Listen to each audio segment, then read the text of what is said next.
Hello, this is Dan Rombold at Giroud Tree and Lawn. We're here today to remove this Shagbark Hickory tree because of the amount of decay and the dying tops on this tree was showing a little suspect of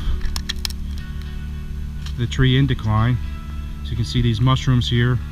This usually indicates root rot and the lack of nutrients being fed on that particular side of the tree.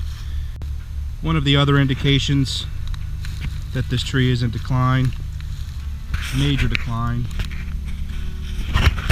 is the root system, and the base of the tree is all rotted and punky.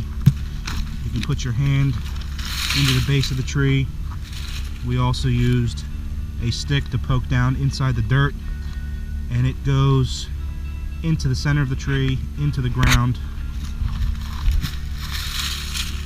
You can also see over here the lack of the root system, substantial root decay, root loss. Approximately 1/2 to 3/4 of the tree is completely gone with any holding roots. You can see here all the way over to here. At the very least, this is where the last bit of decay and rot is. Here is the end result of the hickory tree we removed. As you can see, the amount of rot and decay on the right side of this stump.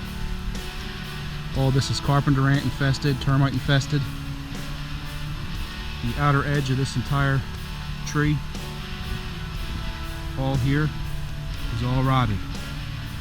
No signs of life in there at all. The outside layer of the tree, the cambium layer, is also in decay.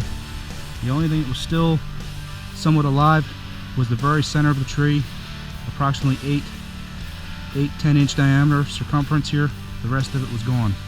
So I'd say about 75% of this tree was in decay, decline. It was only a matter of time before the tree fell over on its own.